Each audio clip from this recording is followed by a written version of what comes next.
reserve any time before you get rolling so that we don't have to interrupt you to ask you. First case we're calling is John Moriarty and Associates of Florida versus Escadot One Corp. Good morning, Your Honors. Juan Martinez and Charles Wells of Gray Robinson on behalf of Escadot One Corporation. Your Honors, even though there's a consolidated appeals, opposing counsel and I have agreed that we're really going to address the issues of the Right. JNOV. That's, However works for both of you is fine. I'd like to reserve 2 minutes for rebuttal. Sure. May it please the Court, good morning. We're here to take a look at a JNOV that was entered in this case, a case where on March 25th of 2010, a jury entered a verdict in favor of my client for $2,050,000. And it did so after hearing approximately 10 days worth of testimony of no less than a dozen witnesses concerning continued water intrusion into my client's unit. Let me just ask you this. I know you want to reinstate the verdict. Yes. My question is this: at a sidebar during the trial, there was a conversation, I guess, that if we get the damages, then we'll return the unit. But that doesn't appear anywhere as a remedy. If you do get $2 million, what happens to the unit?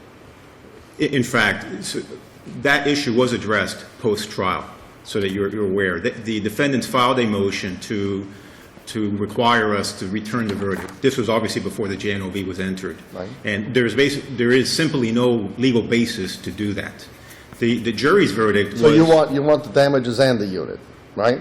Yes. Okay. Yes. Because in the transcript, it seems that your side was suggesting that if you get the damages, you'd return the unit. But of course, that comment's not a contract or legally binding. So that's why my question came about. And again, those issues were Does the addressed. record reflect the trial court's determination that you had no legal obligation to return the unit? Had the verdict been upheld? Yes, there is an order that denied that motion to return the verdict. Were you, in your reply brief, you did not address, or at least I didn't see it, the argument made in the answer brief that the burden of proof is actually on the appellee here, the defendant, to raise the issue of waste, that it was up to you all first to establish cost of repair, and then by way of, or in the nature of an affirmative defense, the burden would have then been on the defendant to raise the issue of economic waste. You didn't appear to address that in your reply brief. Can you address that now? I can, certainly, Your Honor. I haven't seen any authority that specifically says what they say with respect to this issue of shifting burden of proof. I think they cited to a horn book for that proposition. But the point here is the following. The point is they continue to argue cost of repair, cost of repair, cost of repair, as if that would be an available measure of damages in this case. This case is completely unlike the Grossman Holding case, all the litany of cases that are cited in the JNOV. So you're saying this is unique in that because it's a condo unit where you don't own the common element that needs to be repaired, you don't have the ability to repair it, cost to repair becomes irrelevant. That's your point. Precisely. Precisely. There is no way we can repair it, so cost of repair is irrelevant. And there doesn't appear to be a case on point that patterns after these facts. The closest that we get to that, Your Honor, is the Bisk case Right. out of this court, which, again, interestingly, during the charge conference, the whole focus of the charge conference, at the suggestion of the defendants, was let's model the verdict form and the jury instructions on the Bisk case, and that's precisely what we did. The jury was given special instructions that were following the Bisk decision? Yes. On impracticability. On impracticability. Absolutely. And if in the verdict form, which is in the record, if you take a look at it, there's a question, can't remember right now which one it was, 3 or 4, that specifically asked the jury, do you find that the repairs are impracticable? And the jury said yes. And again, it makes all the sense in the world. How can it not be impracticable when we can't get up on the roof and start changing pipes? Well, but it's impracticable for you to repair them, but it may not be impracticable for them to repair them, someone else to repair them. That I concede that. I agree with that. But What How do good you does that do? how do you get the damages then? Because for 6 years, nobody did it. Nobody went in there and fixed it. And so for 6 years, I mean, literally on the day of the jury selection, the roof leaked again. So if over a 6.5-year period, this has not been fixed, can't be fixed, or it just is not being fixed. But how do you get the value of the unit back as a measure of damages and still get to keep the unit? Because It's almost like you've been able to depreciate the unit over 6 years, down to zero, right? Somehow, when you get the damages for the total cost of the unit over 6 years, you've basically depreciated it in 6 years to zero, and that doesn't seem like a correct mathematical determination for real estate. Well, Your Honor, the issue is what, in terms of damages, because we can't fix it, because giving us money to go repair it is just, doesn't make sense. Correct, then you might get rental value over a period of course, but how can you get the total value of the unit and still keep the unit? That doesn't seem to make any sense. Because, let me give you a hypothetical. Let me try to answer the question with a hypothetical. Suppose that there was some value to the unit, something, and the jury would determine that the unit is worth $100,000 or whatever the number is. So then you do a mathematical computation. You figure out, well, what would have been the value without the defects?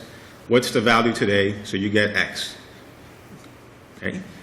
If that were the case, I don't think anybody would be suggesting that we would have to return the unit. Correct, you get damages. If you had to go rent somewhere else because you weren't able to occupy the unit, your measure of damages are your rental costs.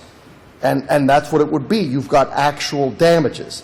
It seems what you've got here is something else. What you've got here are theoretical damages, because the value of the unit can't be your damages unless you're returning the unit. It just can't be. The And no damage, case can ever hold that, I don't think. Your Honor, the damages are, what is the difference between what the unit should have been worth and what the unit is worth? So it's really all tied up into the JNOV, because you did have at least 2 witnesses who testified that the unit's uninhabitable and it has no value. Precisely. And so while we may think as a practical matter, how can a piece of real estate have no value at all, that was the testimony. And so presumably, I think what we're having some difficulty with equitably is that you're getting $2 million, the money paid for the unit, and keeping the unit. But I guess implicit in that would be a conclusion that keeping the unit is itself worthless because the testimony at trial was that it had no value. And that's precisely what the jury determined. And there was plenty of evidence. We're talking about a unit that can't be lived in, can't be rented, can't be sold. But of course, then the question that begs itself is, if the jury was right and your allegation was correct that the unit itself has no value, then why wouldn't you turn the unit back over to the defendant? Or why would you be paying taxes on a unit that has no value? Right. Well, we're obligated to pay taxes on it. The whole thing doesn't make any sense. Real estate cannot come to have no value, and then you get to keep it. It just makes absolutely no sense. The problem that I'm having from an equitable standpoint is the idea of economic waste. The concept is twofold, and the fold we haven't really talked about is the potential of a windfall to the plaintiff. And you can see how we might be troubled with the prospect that you're getting back the $2 million that was paid for the unit and yet keeping the unit. It would require us to agree that there can be no question that the unit itself has zero value. And perhaps I understand completely the point. It's not lost on me. But my counter back to that is that to come to that kind of determination that it would be somehow inequitable, then you would be necessarily putting your judgment over the judgment of the jury who sat in that courtroom. Absolutely not. We'd have to put our judgment under the ground and make believe that the world is not what it is. Is it true that the record reflects that your client offered to pay for the necessary repairs at your client's own cost and that the association refused that offer? Yes, absolutely. And I That's in cited the in my record? brief. So you all offered, you said, look, we will repair, we'll even pay for the repairs so that our unit stops leaking, and the association did not accept that offer? That's correct. And there's trial testimony to that. It's cited in the brief. This is the real problem, is that who's missing here is the association, right? Because they're the ones that have the power to ensure that the unit would be, that the common elements would be repaired such that the unit would not continue leaking. Correct. I also want to address the issue of how I believe it's important, very important, how the JNOV was actually entered. We had a trial, we had a verdict on March 25th of 2010. Within the 10 days, the defendants filed their motions for the JNOV. And approximately 8 months later, the trial court entered what this court has seen. It's a 10-page detailed analysis of its rulings. The problem is, it's our position, that was not the work of the trial court. That was the work of the defendants. We're familiar with that. Can you address one issue? In the answer brief, they brought up the fact that in all of the pretrial proceedings and even in the pretrial stipulation, the theory that you were proceeding under was cost to repair, and it wasn't until after the trial court maintained the ruling on excluding your cost to repair witness that the theory changed to this impracticability and diminution of value. Will you address that issue, the change in theory on the eve of trial or even into the trial? Yes, I'll address it. It was not a change in theory. As is customary, we were seeking every remedy we possibly could, or we could, in a good faith. Did your pretrial stip include that? That that's what you were seeking? Something other than cost of repair?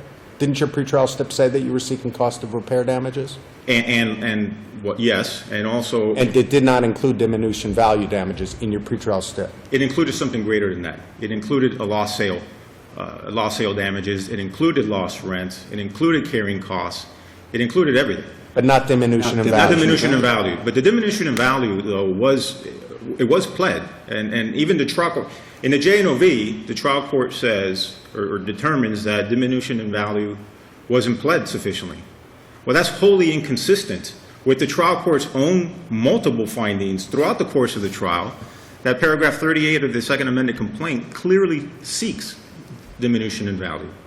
That's another error in the trial court's JNOV. Well, I don't know if it clearly seeks it, but my question would be, any time during discovery, were there any interrogatories, depositions, or anything where explicitly came out, we're looking for diminution of value, here's our expert, this is what the testimony is going to be. When there was a request, there was a request for interrogatories, et cetera, what are your damages? Did you list diminution of value? No, we did not. Was there an expert listed as to diminution of value? There was John Smith is going to testify as to diminution of value based on A, B, C, D. No, not in that way, but we still did it in a different way. Okay, tell me how it was because done. the lost sale damages, we were claiming a $3.8 million in damages as a result of a lost sale. Right. There was trial testimony to this. There was a Right. contract to purchase the unit at that price. It couldn't close because of these continued water problems. So by seeking the $3.8 million, that would have encompassed the diminution in value as well. So to seek that twice wouldn't make sense. By seeking lost sale, you are necessarily including. It's a totally different calculation. A diminution of value, you get to keep the value. In a lost sale, you don't get to keep the sale. But the number itself would encompass. And that just means that a high number is the same measure of damages. That's what you're suggesting to us, that because lost sale is a high number, it's okay, because diminution of sale is also a high number. It goes more than that, because by having the lost sale, what you're claiming is the loss of value of the unit. Because what is it that you're selling? You're selling the value of the unit. It's absolutely not. A lost sale is you could not sell the unit because of X reason, not because of diminution of value. You could not sell it for a number of reasons. Somebody might have impeded the sale for some other reason. But in this case, Your Honor, it was the same reason. It was the water intrusion. It was the failure to correct these defects. It was the inability of my client to realize its value of the unit, realizing the value by selling it. Right. Because it couldn't sell it, it couldn't realize the value. But of course, it could sell it for $3 million even though it was worth zero at the end, right? I mean, the whole thing is it's filled with so many inconsistencies, it's mind-boggling. There's a lost sale of $3 million, but its value is really zero. Well, there was certainly a lost sale, but the reason why the sale did not go through was because of the problems with the units. So your position is because there was a contract and a sale possible at $3 million something, because it didn't go through, essentially, this unit is valueless, period. Has no value, because you can't sell it. You can't sell it. You can't sell it because, let's face it, no inspector or attorney is going to allow his client to buy it. Am I correct? Precisely. Okay. And that was the testimony it was a testimony of our appraiser. Right. For all the multiple reasons. And without the ability to know that you're going to be able to get onto that roof and fix it, after almost 7 years, it's still continuing. I mean, we had their own mold expert testifying, acknowledging that the unit is uninhabitable. What are we talking about? If we were to reverse the JNOV and send it back but not reinstate the original verdict, what are you asking us to send it back for? A trial simply on damages? Or would there have to be an entirely new trial? There is nothing in this appeal that has anything to do with the liability component. The jury specifically found that they breached their statutory warranties. That was not part of the JNOV, so it's not part of this appeal. So liability is a done deal as far as we're concerned. So if you're to reverse the JNOV but not instruct the reinstatement of the verdict, then it would be a new Damages trial on only. damages. And would the damages only trial be limited to diminution of value damages, or are you seeking us to make a finding with regard to the trial court striking of the lost profits or the striking of the witness? Yes, and I addressed that in a brief. If you were to not just simply reinstate the verdict, then we would ask that you reverse the trial court striking of the witness, as well as denying our motion for leave to amend the complaint, Then you'd get a whole new trial. but just on damages. Just on damages. It would be on the issue of damages. What damages are we seeking? Because that was the only modification from the last operative plea. But it's a little more complicated than that, because there are different theories of damages, some of which weren't even presented at the original trial. Am I right? They were. The loss... Well, the claim for lost sale was not allowed. Right. The testimony and the evidence regarding the lost sale all did come in under different theories. And the theory was, when we started the trial, there was no definition as to when exactly would we measure the diminution in value. Would it be measured as of the date that we purchased the unit, or would it be measured at a later date? So for that reason, there was relevancy to that testimony coming in for other reasons. Counsel, we've taken you way over. Is there anything specifically other than what we've talked about that you want to address quickly? I'll give you a chance because we've asked you a lot of questions. I'll wait for rebuttal. Okay, very good. Thank you very much. Good morning. Please the court. My name is John Shedd. I represent the appellants and the appellees, John Moriarty and Associates, and Ocean 3 Limited Partnership. And Your Honors, I think as far as the diminution in value, I think it's pretty clear this was a claim that was concocted at the time of trial because of the pretrial rulings. There really was no basis for diminution in value, and there was no evidence to support diminution in value claim. This is, under the state of Florida, under the law, it's for breach of implied warranties. For this case, it would be cost to correct. The only time that diminution in value would become relevant is economic waste. And again, this was never an issue beforehand. The contractor and developer never addressed the economic waste issue because they didn't have to. It's their burden to show economic waste. And then at that time, there'd be expert witnesses, there'd be testimony regarding diminution in value. That was not done. It was basically something, a trial where their expert, who was supposedly a lost sale expert, somehow then, over objection, stated he was talking about diminution in value, but it never should have been an issue for the jury because it wasn't properly pled and most importantly not properly proven. There was no economic waste analysis, so it never should have gone to the jury. The BIS case doesn't change that. The BIS case basically says that a cost of repair analysis is proper unless the repairs exceed the value of the unit. Here, the only evidence at trial was Or- $170,000. Well, hang on just a moment, because you only cited part of the BISC statement. Yes, sir.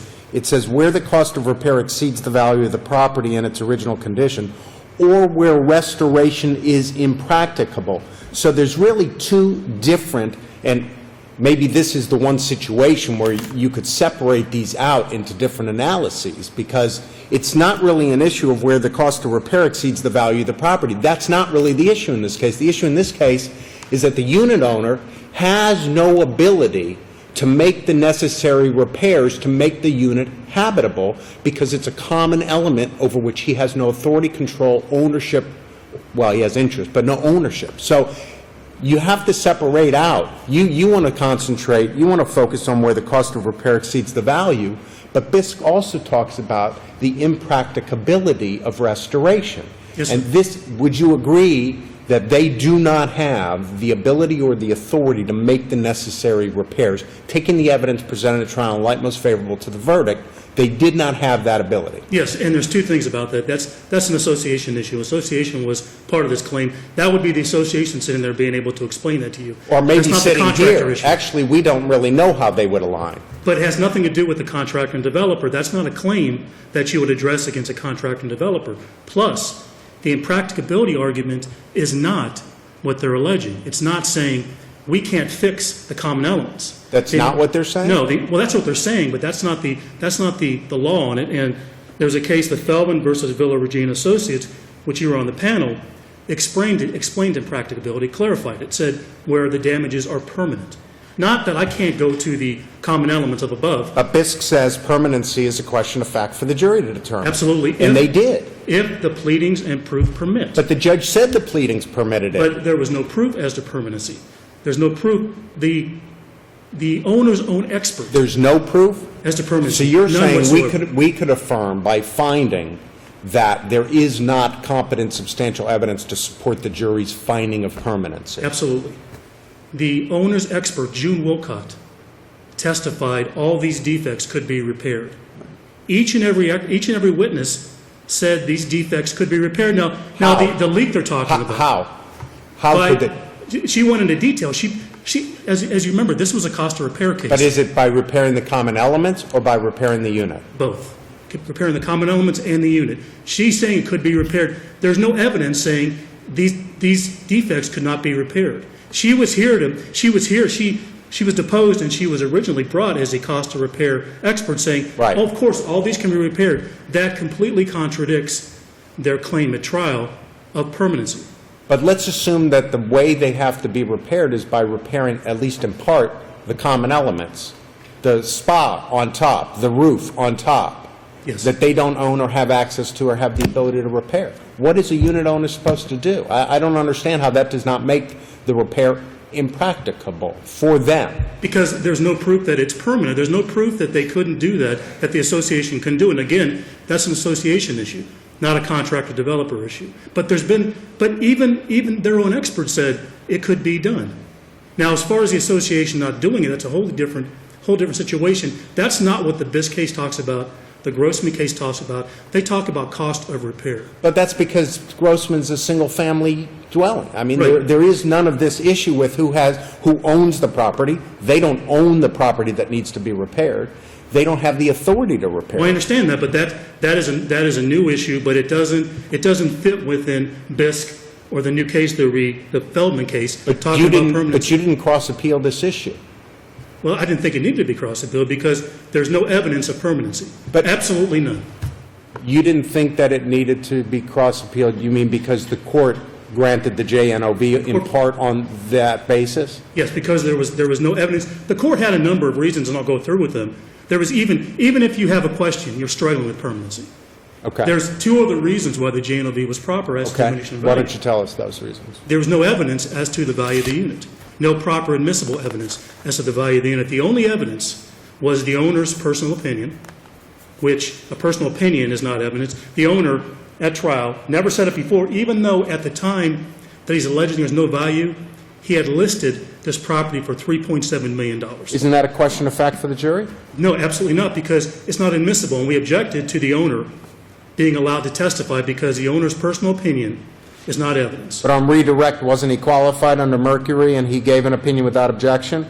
Absolutely not. He gave an opinion totally with objection, because we Did the objected to the fact did the court overrule your objection? court allow overruled that? the objection, Under but after he had been qualified under the Mercury case as an expert? my understanding is yes. Okay.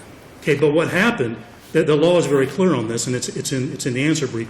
One, his personal opinion is not admissible. Two, he doesn't have the knowledge or experience sufficient to be able to say this property value is zero. He's not a real estate appraiser. He doesn't have the experience. But there was an appraiser who testified. And I'll go to that in a second. Okay. Thirdly, he wasn't listed as an expert. And the fourth DCA case that came out that I cite in my brief says that... Did you preserve that issue? Yes. Did you raise it on a cross appeal? We raised it in the answer brief. And we discussed it during the trial, that he doesn't have the ability. You can't raise it in an answer brief. You have to raise it on cross appeal to preserve it. We objected to it. We're saying that it was properly objected to. You didn't preserve it for appeal unless you cross appeal that. You know that. What's your third reason? Because this one's not going very well. The third reason is there was no testimony as to the value of the property at the date of purchase. None.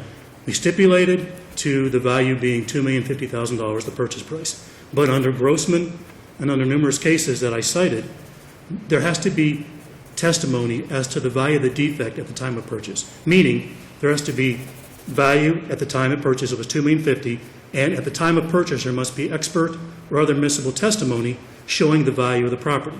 They're saying value is zero at the time of purchase. The only testimony at trial was the owner saying it was worth nothing in 2010. We listed it for $3.7 million, and the expert. The expert did not say the property was valueless.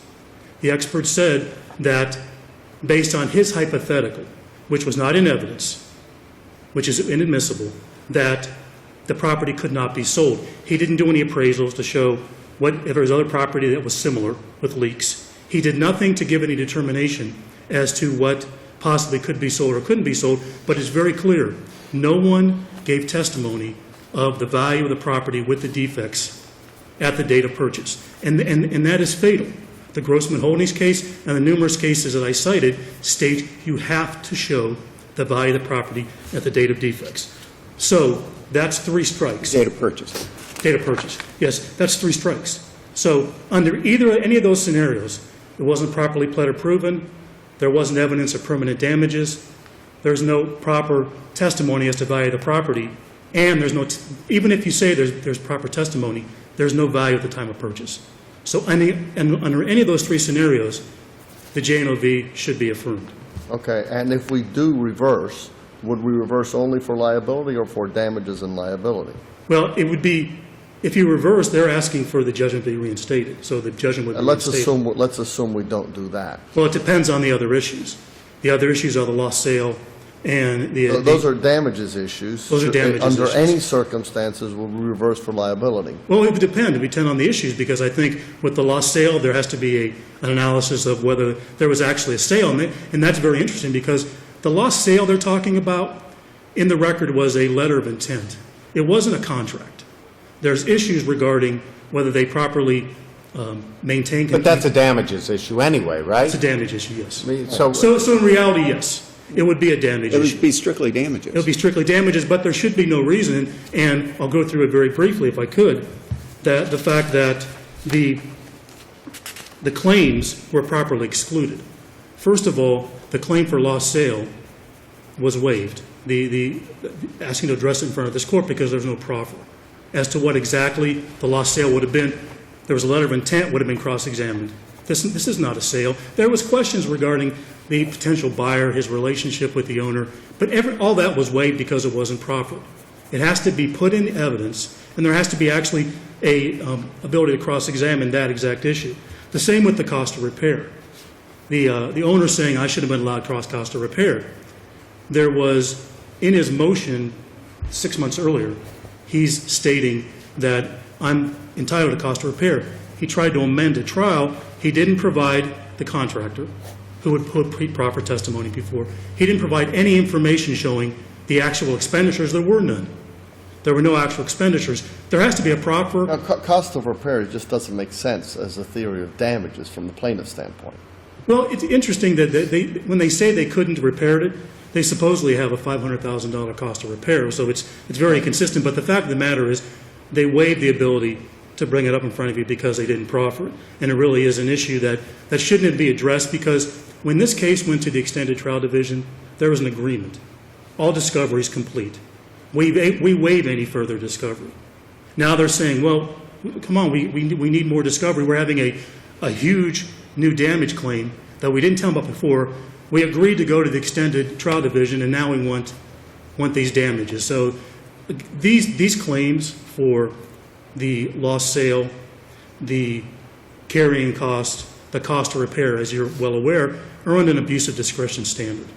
Therefore, the only way that this court can reverse is finding that no reasonable person could rule as a trial court did. Just the fact that they agreed by pretrial stipulation to waive discovery would create that issue whether a reasonable person could rule as the trial court did. And the trial court said, you agreed to it, you can't reopen discovery. It has nothing to do with the amount of time. They agreed to it. So even if the court somehow is questioning it, it's really the abuse of discretion standard. It wouldn't pass muster. So there's no basis to allow these issues. But the real main issue here is this was not a diminution in value case. The windfall here, the potential windfall, is the real issue here. The windfall is that the only claim of potential damages here is $170,000.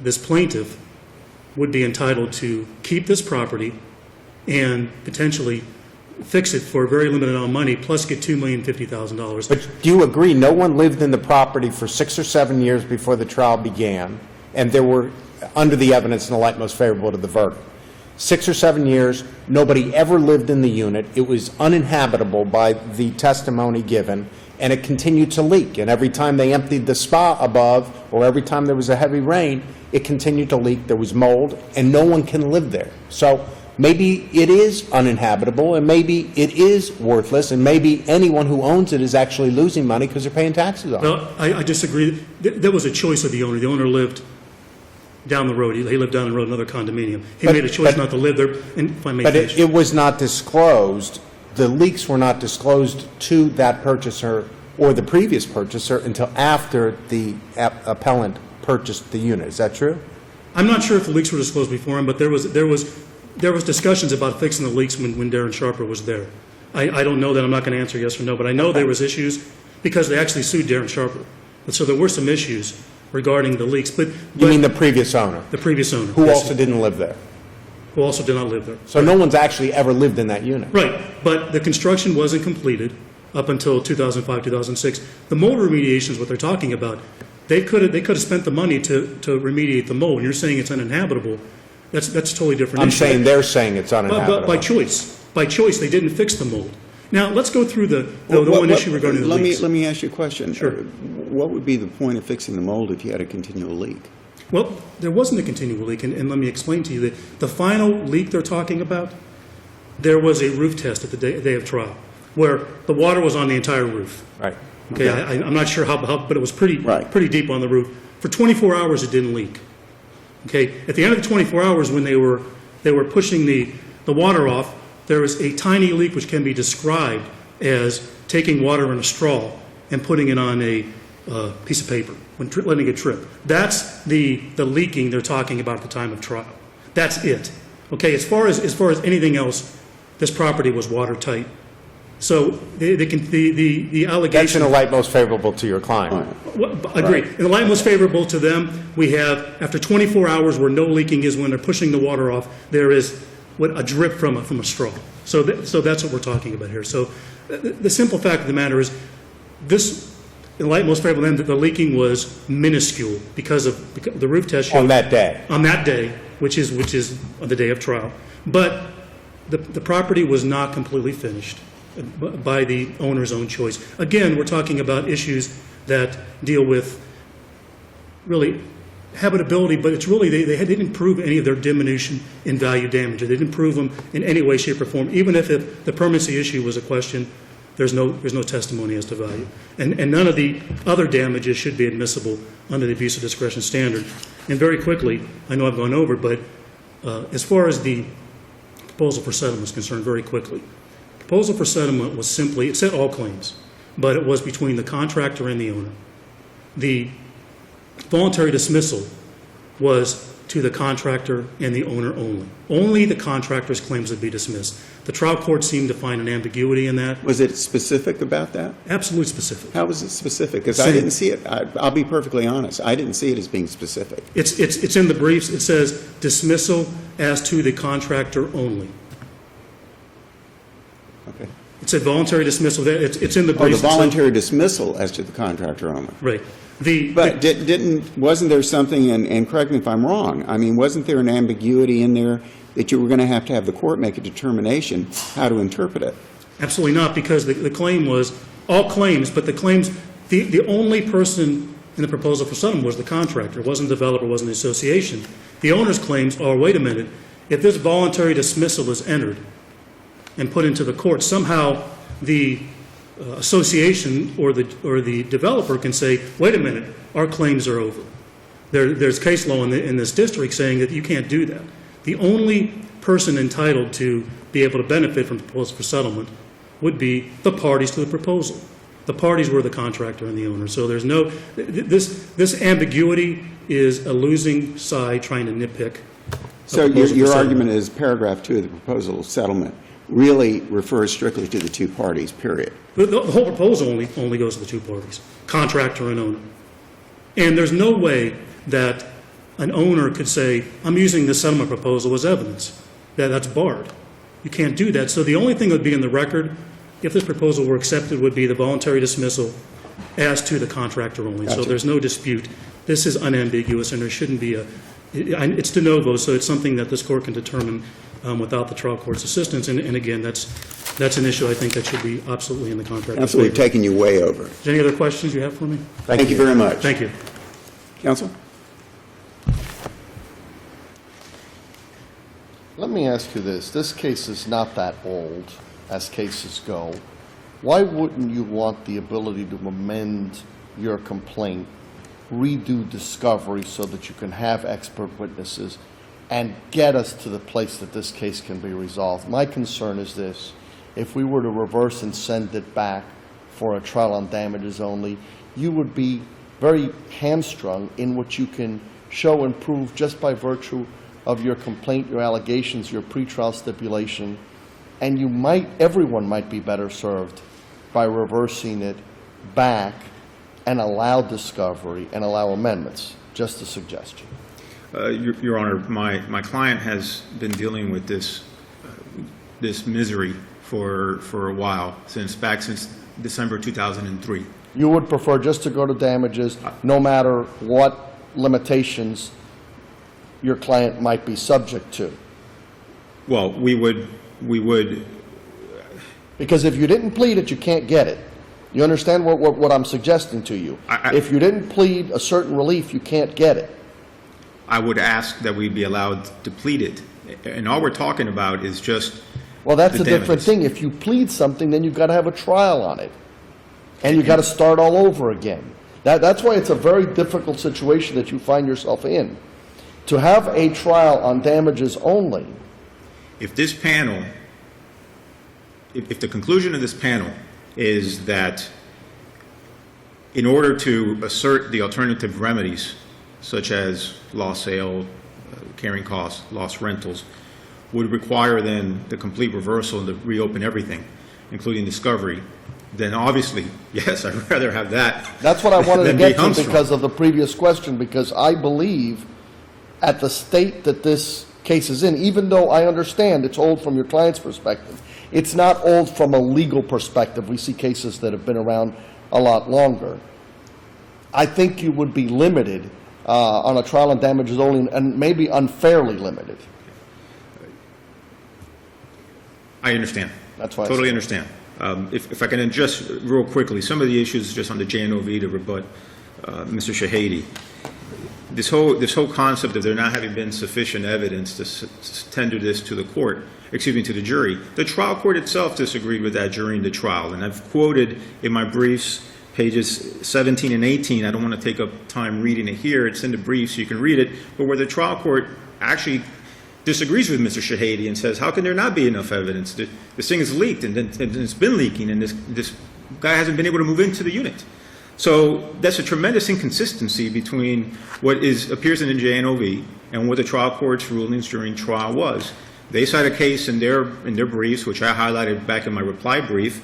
It's the Cole case, I believe it is, which specifically talks about how if a court enters an order verbatim without any alterations, modifications, and that order contradicts prior pronouncements of the court, it's reversible. On that basis alone, the JNOV should be reversed.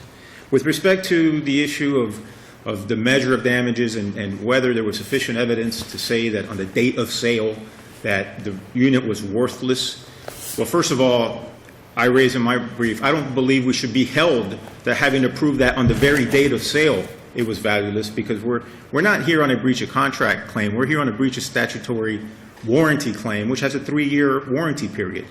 So I'm not sure why it would be proper to hold it to that date. But even if you do hold it to that date, the jury heard from a dozen people. The jury heard about leaks, continued leaks, before the sale. And just within a couple of days after the sale, guess what? The jury heard of the spa essentially emptying into my client's unit. Their own expert agreed it was uninhabitable. Our expert said if it's uninhabitable, there is no value. And it was a jury issue, and the jury rendered its verdict. Thank you very much. Thank you, counsel. Thank you all.